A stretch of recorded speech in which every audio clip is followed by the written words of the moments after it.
नमस्कार मित्रों, स्वागत है आपका हमारे YouTube channel one thought study point पर। हम लोग पढ़ रहे थे राजस्थान इतिहास के अंदर हम लोग पढ़ रहे हैं जोधपुर के राठौड़ वंश के बारे में। आज हम राठौड़ वंश के अंदर पढ़ेंगे राव चंद्रसेन और महाराणा प्रताप के बीच क्या क्या समानताएं थी, क्या क्या असमानताएं थी, किन परिस्थितियों में राव चंद्रसेन लड़े, किन परिस्थितियों में महाराणा प्रताप ने विरोध किया अकबर का, उनके बारे में पढ़ेंगे। उसके अलावा हम पढ़ेंगे वीर दुर्गादास राठौड़ के बारे में कि वीर दुर्गादास राठौड़ ने किस प्रकार अजीत सिंह की सहायता की। ठीक है, किस प्रकार अजीत सिंह को वो औरंगजेब के चंगुल से छुड़ाकर वापस जोधपुर लेके आए। उसके अलावा हम पढ़ेंगे अमर सिंह राठौड़ के बारे में जिसे कटार का धनी, ठीक है ना, कटार का धनी के नाम से जाना जाता है। किसको? अमर सिंह राठौड़ को जाना जाता है। इनके बारे में भी आज हम इस वीडियो के अंदर चर्चा करेंगे। तो सबसे पहले लेते हैं हम चंद्रसेन और महाराणा प्रताप के बीच में क्या क्या समानताएं थी इन चीजों को ले लेते हैं। ठीक है, समानताओं की बात करें, देखो कि दोनों के अंदर क्या क्या जो थी, इक्वल थे दोनों के अंदर। तो पहले ही ध्यान रखना, दोनों को अधीनता स्वीकार नहीं थी। दोनों ही प्रताप और चंद्रसेन दोनों ने अकबर की अधीनता स्वीकार नहीं की। दोनों छापामार युद्ध प्रणाली से युद्ध करते थे। दोनों के पास एक ही युद्ध प्रणाली थी, छापामार युद्ध प्रणाली। ठीक है, दोनों को अपने भाइयों का विरोध सहना पड़ा। ठीक है ना, जैसे चंद्रसेन को राम का विरोध सहना पड़ा, वैसे ही प्रताप जो थे, प्रताप को जगमाल का विरोध सहना पड़ा। ठीक है, राम और उदय सिंह का सहना पड़ा विरोध चंद्रसेन को। अधिकांश राज्य पर अकबर ने कब्जा कर लिया था। दोनों के अधिकांश राज्यों पर किसने कब्जा किया था? अकबर ने किया था। दोनों के पास क्या बची थी? केवल थोड़ी सी भूमि के बल पर उन्होंने किससे संघर्ष किया? अकबर से संघर्ष किया। मतलब अकबर ने लगभग उनके पूरे राज्य को जीत लिया था। उनके पास छोटे छोटे जागीरें बची हुई थी। उन जागीरों के बलबूते पर भी उन्होंने किसके साथ संघर्ष जारी रखा? अकबर के साथ संघर्ष जारी रखा। दोनों को अपने राज्य के बाहर भी शरण लेनी पड़ी। जैसे प्रताप को छप्पन के मैदान में बांसवाड़ा के अंदर, और चंद्रसेन को डूंगरपुर के महारावल आस्करण के यहाँ पर शरण लेनी पड़ी। चंद्रसेन प्रताप के तो फिर भी जनता जो थी वो प्रताप के साथ थी, और जो क्षेत्र था वो पहाड़ी क्षेत्र में आता था। पर चंद्रसेन का क्षेत्र पूरा मैदानी भाग था और जनता का भी इतना सपोर्ट नहीं था। किसको? चंद्रसेन को। फटाफट एक स्क्रीनशॉट लीजिए समानताओं के अंदर, फिर अपन चलते हैं असमानताएं क्या क्या थी दोनों के मध्य। उसके बारे में भी हम चर्चा करेंगे कि दोनों के अंदर कौन कौन सी असमानता है। समानता में ध्यान रखना कि दोनों ने अकबर की अधीनता स्वीकार नहीं की है। दोनों छापामार युद्ध प्रणाली से युद्ध करते हैं। दोनों के भाइयों ने विरोध किया है। प्रताप के जैसे जगमाल ने विरोध किया और चंद्रसेन के राम और उदय सिंह ने विरोध किया। दोनों के अधिकांश राज्य पर अकबर का कब्जा था, यह भी ध्यान रखना। थोड़ी सी भूमि के बलबूते पर वो अकबर से संघर्ष कर रहे थे। दोनों को बाहर शरण लेनी पड़ी अपने राज्य से। जैसे प्रताप को बांसवाड़ा में लेनी पड़ी और चंद्रसेन को डूंगरपुर में लेनी पड़ी। ठीक है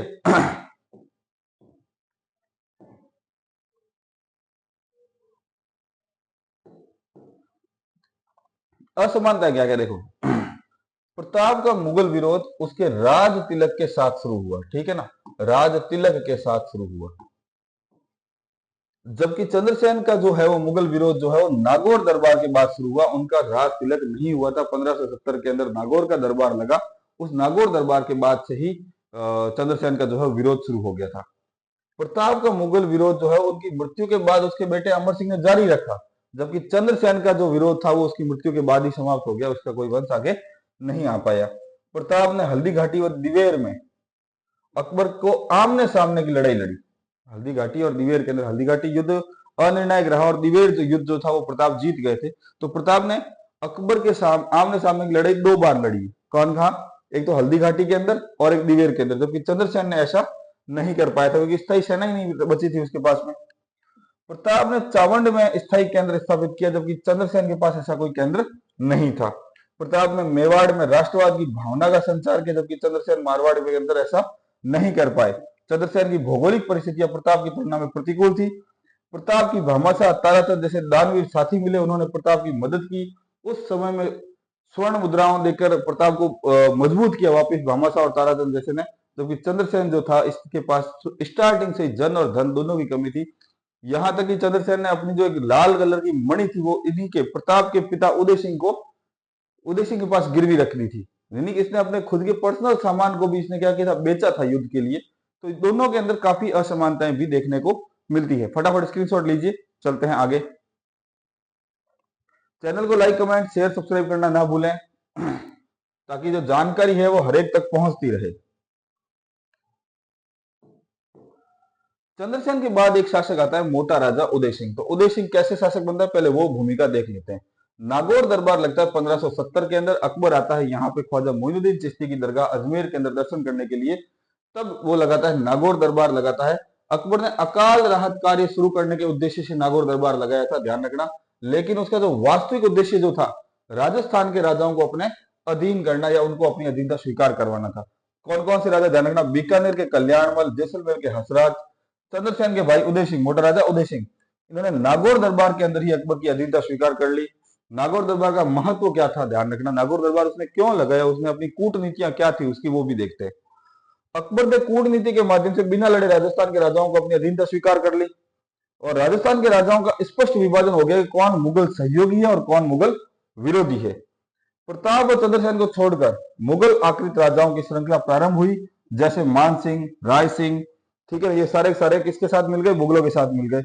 युद्ध समाप्त हो जाने से शांति व्यवस्था स्थापित हुई, जिससे कलात्मक गतिविधियों को बढ़ावा मिला। ये थे नागौर दरबार का महत्व था, ठीक है ना, ध्यान रखना। दो राजाओं को छोड़कर, मेवाड़ के महाराणा प्रताप और चंद्रसेन को छोड़कर बाकी सारे लगभग राजाओं ने अकबर की अधीनता स्वीकार कर ली थी। फटाफट स्क्रीनशॉट लीजिए, चैनल को लाइक कमेंट शेयर सब्सक्राइब करना ना भूले। चलते हैं आगे की स्लाइड में।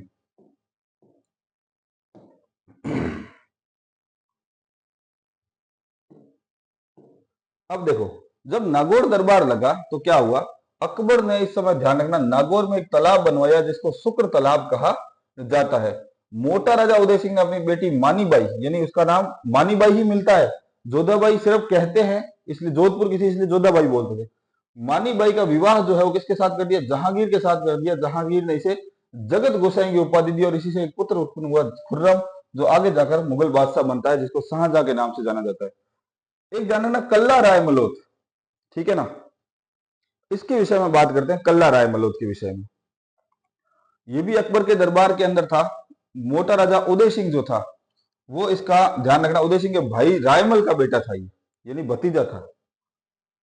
बात है, दरबार लगा हुआ था अकबर का, बूंदी के शासक थे जिनका नाम था भोज, ठीक है ना, वो बैठे हुए थे और बातचीत चल रही थी। तो भोज की एक पुत्री थी जो विवाह योग्य हो गई थी। तो अकबर ने ऐसे ही बोला मजाक मजाक में कि क्यों ना आपकी पुत्री का विवाह जो है वो मेरे पुत्र के साथ कर दिया जाए, जहांगीर के साथ कर दिया जाए। अब भोज जो था वो कैसे अपनी पुत्री का विवाह एक मुगल के साथ कर दे, तो तत्काल खड़ा हुआ और तत्काल खड़ा होकर पूरे दरबार की तरफ उसने देखा, तो एक ये बंदा कल्ला राय मलोत, कौन, कल्ला राय मलोत जो है वो साइड में बैठा हुआ था और मूछों के ऊपर ताव दे रहा था, अपने मूछों के बट लगा रहा था। तो उसने देखकर बोला कि शहंशाह, आपका इतना अच्छा प्रस्ताव है, मैं इसको ठुकरा नहीं सकता, परंतु मेरी जो पुत्री है उसका, उसकी सगाई मैंने कर दी है, मेरी उसकी पुत्री की सगाई हो चुकी है। अकबर ने कहा अच्छा, किसके साथ हो रखी है, तो बोला सीधा सीधा, राजा भोज बोलते हैं, कौन, भोज, बूंदी के, क्या बोलते हैं कि मेरी पुत्री की शादी है वो किससे हो चुकी है, कल्ला राय मलोद के साथ हो चुकी है। अब उस समय कल्ला राय मलोद भी एकदम हड़बड़ा गया, फिर देखा कि मेरी तरफ किया है, तो फटाफट खड़ा हुआ, हाँ हाँ अभी हुई है, थोड़ा ही टाइम हुआ है शादी, सगाई हुए को, अभी थोड़े दिन बाद में शादी है। अकबर ने कहा यार बताया नहीं तूने, तो मैं बताता, शादी के अंदर बुलाता सबको, उस टाइम बताता, अभी तो सगाई सगाई हुई है। तो इस तरह जो है वो भोज ने अपनी पुत्री का मान रखा। बाद में जब कल्ला रायमलोद शादी करके लौट रहा होता है, वहां से लौट के आ जाता है कल्ला रायमलोद, उसके बाद में क्या होता है, सिवाना आ जाता है अपने किले में, सिवाना का सामान था। तो अकबर बाद में अपनी सेना भेजता है 1590 के अंदर, और सिवाना में दूसरा साका होता है, ध्यान रखना, साके से पहले जो कल्ला रायमलोद है वो मिलता है अपने किससे, पृथ्वीराज राठौड़ से, बीकानेर के पृथ्वीराज राठौड़ से मिलता है और उसको बोलता है, पृथ्वीराज राठौड़ बहुत बढ़िया कवि थे, ध्यान रखना, प्रताप के लिए उन्होंने कविताएं लिखी थी कि हूं आज सुनियो है चातड़ लो धरती रो पानी पीवे लो, हूं आज सुनी है नाहर रो कुकर री जीना जीवे लो, हूं आज सुनी है थका कसम अमरांड होवेला रजपूती, हूं आज सुनी है, कुछ आगे और भी लाइन है। तो इस तरह उन्होंने पृथ्वीराज के ऊपर भी, सॉरी, महाराणा प्रताप के ऊपर भी उन्होंने कविताएं लिखी थी। तो इस तरह ध्यान रखना कि पृथ्वीराज राठौड़ जो थे उनसे मिलते हैं कौन, कल्ला रायमलोद मिलते हैं और उनको कहते हैं आप मेरे मर्सिये लिख दीजिए। तो कल्ला रायमलोद कहता है मर्सिये मरने के बाद लिखे जाते हैं, मरने के बाद बोले जाने वाले दोहों को क्या कहा जाता है, मर्सिये कहा जाता है। कि नहीं नहीं काका जी, आप तो मेरे अभी लिख दीजिए, आप जैसा मर्सियों के अंदर विवरण देंगे मैं उसी तरह युद्ध करूंगा। तो इसके मर्सिये लिख देता है कौन? जीवित मर्सिये। पहला एक शासक हुआ जिसके जीवित मर्सिये लिखे गए थे, कल्ला रायमलोद के लिखे गए थे। ध्यान रखना, कल्ला रायमलोद के मर्सिये लिखता है जिस जिस प्रकार ये वर्णन करता है मर्सियों का, मर्सियों के अंदर जिस जिस प्रकार इसके युद्ध का वर्णन करता है, कल्ला रायमलोद वचनबद्ध तरीके से उसी प्रकार युद्ध करता है और बाद में इसकी एक बार गर्दन कट जाती है और जुझारू रूप से युद्ध करता रहता है। तो यह है कल्ला रायमलोद के बारे में ध्यान रखना। इसमें मेन चीज ध्यान रखना, 1590 के अंदर सिवाना का दूसरा साका हुआ था। उस समय कल्ला रायमलोद जो था वो कल्ला रायमलोद वहां का सामंत था। और जो जौहर हुआ, जौहर के अंदर भोज की पुत्री थी हाडी रानी, हाड़ा राजकुमारी थी तो हाडी रानी थी, उसने किया था क्या? जौहर किया था। ठीक है, फटाफट स्क्रीनशॉट लीजिए, चलते हैं आगे। चैनल को लाइक कमेंट शेयर सब्सक्राइब करना ना भूलें।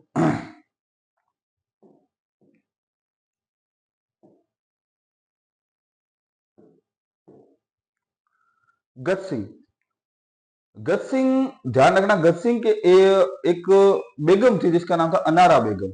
ठीक है ना, अनारा बेगम खूबसूरत थी काफी, और जो ज्यादा खूबसूरत होगी तो राजा का जो है वो पलड़ा उसकी तरफ ज्यादा झुक जाता था। तो अनारा बेगम जो थी वो ध्यान रखना, गज सिंह के दो पुत्र थे। एक तो था जसवंत सिंह, यहां लिखा हुआ है देखो, एक जसवंत सिंह पुत्र था और बड़ा पुत्र था जिसका नाम था अमर सिंह। बड़ा ये था, नंबर 1 पे ये था और नंबर 2 पे ये था। तो अनारा बेगम थी, ध्यान रखना, अनारा बेगम का जो स्नेह था वो किससे था? जसवंत सिंह से था। अमर सिंह के बारे में बचपन से कहा जाता है बड़ा गुस्सेल प्रवृत्ति का था। ठीक है, बहुत गुस्सा आता था अमर सिंह को, छोटी छोटी बात पर गुस्सा आ जाता था।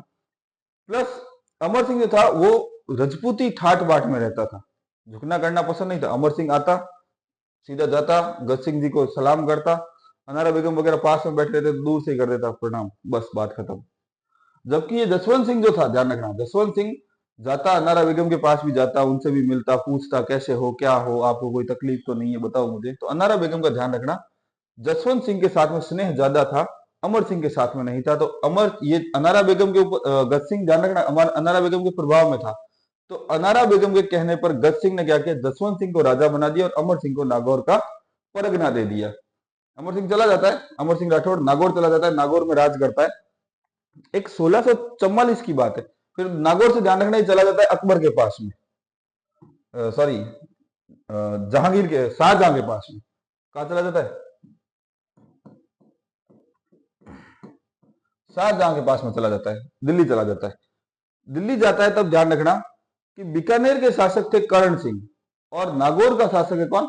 अमर सिंह राठौड़। इन दोनों की बनती नहीं थी, स्टार्टिंग से बनती नहीं थी। उसके बाद में क्या होता है? 1644 के अंदर एक गांव थे, एक गांव जो था वो ध्यान रखना, इधर की तरफ तो आ जाता है आपके बीकानेर, इधर की तरफ आ जाता है नागौर। तो नागौर के अंदर यहाँ पर एक खेत था किसी का, वहां पे यहाँ मतीरे की बेल लगी और वो बेल फैलते फैलते यहाँ चली गई और उसके यहाँ मतीरा लग जाता है। ठीक है ना, तो मतीरा लग जाता है। तो इस खेत का मालिक, और इधर भी एक खेत था, इस खेत का मालिक, ये दोनों आपस में झगड़ जाते हैं और कहते हैं, ये कहता है मतीरा मेरा है क्योंकि बेल मेरी है, ये कहता है मतीरा मेरे साइड उगा है तो बेल मतीरा मेरा है। दोनों का झगड़ा विवाद जो है, दोनों सिंगल विवाद जो है गांव का विवाद बन जाता है। गांव के मुखिया चले जाते हैं नागौर के, ध्यान रखना, अमर सिंह के पास में, एएस लिख रहा हूं। और इधर वाले चले जाते हैं किसके पास में? कर्ण सिंह के पास में, केएस लिख रहा हूं। ये दोनों किसके पास चले जाते हैं? ये अपने राजा के पास, ये अपने राजा के पास चले जाते हैं। अब दोनों सेनाएं आमने सामने हो जाती है, ध्यान रखना। जब दोनों सेनाएं आमने सामने होती है तो इसमें युद्ध होता है। युद्ध के अंदर अमर सिंह युद्ध जीत जाता है और युद्ध जीतने के बाद कर्ण सिंह और ज्यादा इसे नफरत करने लग जाता है। तो दोनों रहते कहाँ हैं? ध्यान रखना, दोनों किस जगह पे? शाहजहां के दरबार में दोनों। ठीक है, दोनों शाहजहां के दरबार में है। अमर सिंह, ध्यान रखना, किस स्टार्टिंग से गुस्सैल प्रवृत्ति का था। वो शाहजहां के अलावा किसी को कोई सलाम वगैरह नहीं करता, शाहजहां को भी दूर से बोलता था कि मैं हूं, मैं आ गया हूं। ठीक है भाई, तो ध्यान रखना, अमर सिंह स्टार्टिंग से ऐसा था। कर्ण सिंह थोड़ा चापलूस प्रवृत्ति का था। ठीक है, इसने क्या किया कर्ण सिंह ने? कर्ण सिंह का इसके साथ में, सलावत खां के साथ में, जो रिश्ते में ध्यान रखना शाहजहां का साला भी था, सलावत खां मीर बख्शी था, उसके साथ में कर्ण सिंह की अच्छी खासी बनती थी। एक बार अमर सिंह छुट्टी लेके जाता है, अपने नागौर आता है, तो महीने भर की छुट्टी मांग के आता है कि मैं महीना भर थोड़ा बीवी बच्चों से मिल आता हूँ, थोड़ा घूम आता हूँ। तो अमर सिंह चला जाता है नागौर। महीने से ऊपर हो जाता है, अमर सिंह आता नहीं है। सलावत खां की ये कान भरने शुरू किया, देख आया नहीं अभी तक, कोई संदेश भी नहीं भेजा, व्हाट्सअप भी नहीं किया तेरे को कि मैं लेट आऊंगा कि नहीं आऊंगा। इतना देख ले, अनरिस्पॉन्सिबल आदमी है। तो सलावत खां कहता है किसको, शाहजहां को। तो शाहजहां को पता था कि बड़ा योद्धा व्यक्ति है, तो इसको चलो कोई बात नहीं, आ जाएगा, ठीक है ना। महीना हो जाता है पूरा कंप्लीट, महीने के ऊपर 15 दिन चले जाते हैं। 2 महीने बाद में आता है, कौन आता है, अमर सिंह आता है। अमर सिंह जैसे ही 2 महीने बाद में आता है और जब दरबार लगा होता है, दरबार के अंदर जाता है, तो अमर सिंह को पहले ही उसके थोड़े वहां बैठे रहते हैं वो लोग बता देंगे कि आज जो है वो ध्यान रखना, सलावत खां जो है तुझे तुझे गंवार वगैरह ऐसे शब्द कहेगा, तेरी क्या कहते हैं, एक तरह से अपमान करेगा तेरा। तो सलावत खां जैसे ये दरबार लगा हुआ है, राजा बैठा है यहाँ पे, शाहजहां यहाँ बैठा है, इसके पीछे जाने आने का रास्ता है, यहाँ सारे राजा बैठे हैं, सारे ही सारे राजा बैठे हैं यहाँ पे भी राजा बैठे हैं। अमर सिंह जैसे ही एंटर करता है, सलावत खां यहाँ खड़ा रहता है। जैसे ही अमर सिंह एंटर करता है, तो एंटर करते ही अमर सिंह को ये सुनानी शुरू करता है खरी खोटी, बहुत जबरदस्त। आपको 2 महीने भर का टाइम दिया गया था और आप आए हो लगभग 2 महीने बाद में आए हो। तो ये बादशाह को तो अमर सिंह यहाँ से सलाम करता है, सलावत खां को सुनता है, ठीक है हाँ बकता रहे, ठीक है ना। तो जैसे ही अमर सिंह अपनी सीट की तरफ जाने लगता है, तो सलावत खां बोलता है, जैसे वहां से बोलता है, क्या गंवार हो क्या। तो जैसे ही गंवार शब्द सुनता है, गंवार का ग सुनता है, ग सुनते ही ध्यान रखना, इसको कटार का धनी कहा जाता है। अमर सिंह को इसके कटार रखता था एनी टाइम अपने पास में, कटार निकालता है और सलावत खां की छाती के आर पार कर देता है। तो एक कवि ने लिखा है कि इन मुक्ते गगो कयो इन हाथ ली कटार, वार सु पहली घड़ी जमदर हो गई पार। जमदर का मतलब कटार, कि वार सु पहली, ये इन मुख से गगो गयो, ये इस मुख से तो ग ही निकला था। इन हाथ ली कटार, उस हाथ में उसने कटार ले ली। वार सु पहली घड़ी, यानी को वो गंवार का वार कहता, उससे पहला, उससे ही पहले जमदर हो गई पार। तो जमदर वो कटार जो थी वो उसके छाती के आर पार हो जाती। अमर सिंह राठौड़ के बारे में याद रखना, इसको कटार का स्वामी कहा जाता है, ठीक है ना। इसकी 16 नागौर के अंदर 16 खंभों की इसकी छतरी बनी हुई है। मरसिए लिखे बहादुरी पूर्वक लड़ते जाने वाले दोहे होते हैं, उनको मरसिए कहते हैं, ठीक है ना। मारे जाने शामिल है, दुल्हन पक्ष द्वारा बारात का स्वागत करना होता है। अमर सिंह जी की जो हत्या है वो ध्यान रखना इन्हीं के साले अर्जुन सिंह गौड़ ने की थी, ठीक है ना। अर्जुन सिंह गौड़ था, उसने इन्हीं का साला था अर्जुन सिंह गौड़, उसी ने किसकी हत्या की थी, अमर सिंह। अमर सिंह यहाँ से भाग जाता है दरबार से, ध्यान रखना। सलावत खां को मार के देखता है कि शाहजहां वहां बैठा है, तो कटार को अपनी शाहजहां की तरफ ही फेंकता है। तो एक पिलर बनाए, ध्यान रखना, आगरा किले के अंदर अगर अच्छा कोई टूर गाइड आपको मिले, कभी जाओ घूमने के लिए, तो वो आपको पिलर दिखाएगा। इस पिलर के ऊपर फेंकी थी अमर सिंह ने अपनी कटार, और ये अमर सिंह की कटार का निशान जो है वहां आज भी पिलर के ऊपर बना हुआ है।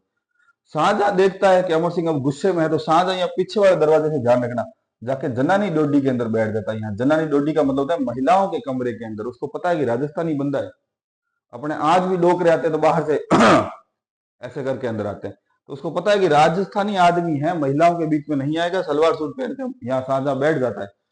उसके बाद में क्या होता है, थोड़ी देर बाद में जब शाहजहां बाहर गला निकालता है, तो बाकी दरबारी कहते हैं भाग्य आ जाओ, अब कोई दिक्कत नहीं, डरो मत।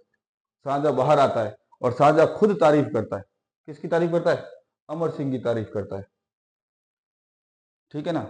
कि अमर की कमर में कहाँ की थी कटारी, पाव से लोहे ने पूरी पात साहत हिला डाली, होती शमशीरी तो छिनाए ले तो आगराई। बादशाह खुद किसकी तारीफ करता है, अमर सिंह राठौड़ की तारीफ करता है। बाद में क्या होता है कि वो चला जाता है, बादशाह आदेश देता है उसको जीवित या मृत मेरे सामने प्रस्तुत किया जाए। अर्जुन सिंह गौड़ को बुला के लाया जाता, अर्जुन सिंह गौड़ आता है, कहता है मैं ले आऊंगा। और जब अमर सिंह इससे मिलने जाता है तो इसको विष वगैरह देखे, या कहीं का किंवदंतियां है कि आगरा किले से नीचे झुक के निकल रहा था, उस समय कटार डाल देता है। कई किंवदंतियां है कि विष देके मार देता है। ध्यान रखना, आगरा किले से जब ये भागा था, जहां से इसका घोड़ा कूदा था, उस दरवाजे का नाम भी क्या था, रख दिया था बाद में अमर सिंह दरवाजा, और उसको हमेशा के लिए बंद कर दिया था, क्योंकि शाहजहां उससे अपने आप को अपमानित महसूस करता था। बाद में ध्यान रखना, थोड़ा टाइम बाद में एक अंग्रेज अफसर आता है जिसका नाम था जॉर्ज स्टील, उसने उस दरवाजे को खुलवाया। यवन क्या होते हैं, ध्यान रखना, गैर हिंदू काफिर या गैर मुस्लिम जो होते हैं उनको यवन कहा जाता है। फटाफट स्क्रीनशॉट लीजिए, ये थी अमर सिंह राठौड़ की कहानी, और समझा भी दिया मैंने आपको।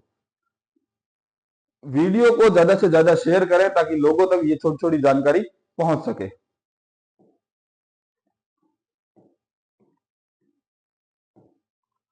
आगे लेते हैं अपन जसवंत सिंह। अब अमर सिंह की तो स्टोरी खत्म हुई, जसवंत सिंह राजा बनता है। ध्यान रखना, जसवंत सिंह जो है वो मुगल उत्तराधिकार संघर्ष के अंदर जाता है, धर्मत के मैदान के अंदर, वहां पर औरंगजेब के साथ में युद्ध करता है, परंतु युद्ध के अंदर कुछ अनबन होने के कारण ये युद्ध छोड़कर वापस आ जाता है। जब ये जोधपुर किले के बाहर आके खड़ा होता है तो इसको लगता है मेरी रानी मेरे स्वागत के लिए आएगी, परंतु ध्यान रखना हाडी रानी जसवंत दे जो थी उसने किले के दरवाजे बंद कर दिए थे और जसवंत सिंह को पत्तलों के अंदर खाना खिलाया था। जो सोने चांदी की थालियों में खाना खाते हैं उसको पत्तल के अंदर खाना खिलाया था। इसने खजुआ के युद्ध में भी भाग लिया था। औरंगजेब ने इसे काबुल का गवर्नर बना दिया। काबुल में जमरूद का थाना नामक स्थान पर इसकी क्या हो गई थी, मृत्यु हो गई थी। एक इसकी भी जसवंत सिंह की भी बात याद में आती है, ध्यान रखना कि जसवंत सिंह जब काबुल के अंदर था तो औरंगजेब ने फरमान जारी किया था कि जोधपुर के सारे मंदिर तोड़ दिए जाए। तो जसवंत सिंह कहां बैठा है, काबुल के अंदर, वहां से यहां तक तो आ नहीं सकता मंदिर बचाने के लिए। तो इसने काबुल के अंदर फरमान जारी कर दिया, आदेश दे दिया कि जितनी काबुल के अंदर मस्जिद है सारी मस्जिदें तोड़ दी जाए। तो जब औरंगजेब को पता चला कि वहां मस्जिदें तोड़ रहा है, मेरी तो नाक कट जाएगी पूरी, तो औरंगजेब ने यहाँ हुक्म को वापस ले लेता है और जोधपुर की एक भी मंदिर को वो टच नहीं कर पाता है। 1678 के अंदर जब इसकी मृत्यु हो जाती है तब औरंगजेब कहता है आज कुफ्र का दरवाजा टूट गया, यानी धर्म जो आज मेरे बीच में आ रहा था, अटक रहा था, वो चला गया। जसवंत सिंह का एक बेटा था जिसका नाम था पृथ्वी सिंह। इसकी भी एक कहानी है, ध्यान रखना। जसवंत सिंह जब एक बार औरंगजेब के पास बैठा था दरबार के अंदर, दिल्ली के अंदर, उसके साथ उसका बेटा था पृथ्वी सिंह, छोटा बेटा था, 14 साल का। औरंगजेब के पास शेर हुआ करते थे, तो औरंगजेब ने कहा है किसी राजा के पास, पूरे राजपुताने के राजा के पास है कोई ऐसा शेर जो मेरे शेर का मुकाबला कर सके। जसवंत सिंह ने कहा ये तो हमारे बच्चों का काम है, तो कल अपने बच्चे को तैयार करके लाना। जसवंत सिंह ने कहा राजपूत है, हमेशा तैयार रहता है। जसवंत सिंह अपने पुत्र को इशारा करता है पृथ्वी सिंह को। पृथ्वी सिंह तलवार लेके अंदर घुसता है, किसके, केज के, यानी पिंजरे के। वहां सामने भूखा शेर होता है। जब तलवार हाथ में होती है जसवंत सिंह कहता है 1 मिनट रुक जा पृथ्वी सिंह, शेर निहत्था है और तू राजपूत है, तू निहत्थे के ऊपर कैसे वार करेगा। तो पृथ्वी सिंह तलवार भी बाहर फेंक देता है। जब शेर से युद्ध होता है तो उस युद्ध के दौरान जानना पृथ्वी सिंह जो है अपने हाथों से शेर का जबड़ा फाड़ देता है और शेर को मार देता है। औरंगजेब डर जाता है भयंकर तरीके से कि आज ये ऐसा है, आज से 2-4 साल 5 साल बाद जब ये राजा बनेगा तब कैसा होगा। तो औरंगजेब, इसको ध्यान रखना, एक ड्रेस गिफ्ट करता है उस जीत के कारण। उस पूरी ड्रेस के अंदर क्या होता है, विष लगा हुआ होता है और उस विष से क्या हो जाती है, पृथ्वी सिंह की मृत्यु हो जाती है। जसवंत सिंह की कुछ पुस्तकें ध्यान रखना, आनंद विलास, भाषा भूषण प्रबोध, चंद्रोदय, अपरोक्ष सिद्धांत सार, ठीक है ना। और जोधपुर में ध्यान रखना इसने, जसवंत सिंह ने एक रायका बाग महल का निर्माण भी करवाया है। फटाफट स्क्रीनशॉट लीजिए, चलते हैं आगे की तरफ। थोड़ी स्टोरियां भी चलती रहेगी, आगे दुर्गादास राठौड़ आएंगे, उनके बारे में भी जानकारी लेते रहेंगे।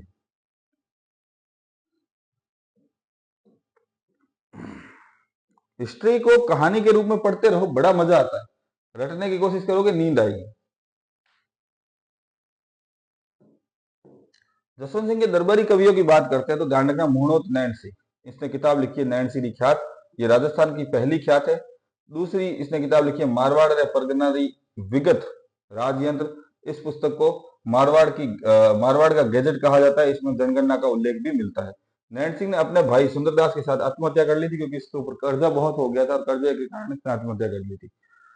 मूंगी देवी प्रसाद ने नैन सिंह को राजपूताने का अबुल फजल कहा है। औरंगजेब ने जसवंत सिंह के बेटे अजीत सिंह व उल थम्बन को दिल्ली के स्वरूप सिंह राठौड़ की हवेली में नजरबंद कर दिया, दोनों को। जसवंत सिंह की मृत्यु हो गई, मृत्यु के बाद में अजीत सिंह को और उल थम्बन को कहा कर दिया, दिल्ली के अंदर स्वरूप सिंह राठौड़ की हवेली थी, वहां पे नजरबंद कर दिया। इंद्र सिंह राठौड़ नागौर से 36 लाख रुपए लेकर आता है और वो औरंगजेब को देकर जोधपुर का क्या बन जाता है, शासक बन जाता है। कौन बन जाता है, इंद्र सिंह राठौड़। किस दौरान में, जसवंत सिंह की मृत्यु के बाद में। फटाफट स्क्रीनशॉट लीजिए, इंपॉर्टेंट जानकारी है, हर छोटी छोटी जानकारी को आप देखते रहिए। चलते हैं आगे।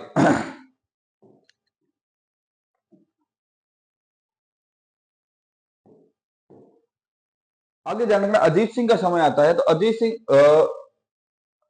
सिंह के समय की बात करते हैं, दुर्गादास राठौड़ की बात करते हैं। तो दुर्गादास राठौड़, जसवंत सिंह के समय में दुर्गादास राठौड़ एक बच्चा था, छोटे ही थे, तो जसवंत सिंह इनको अपने दरबार के अंदर रख लेते हैं।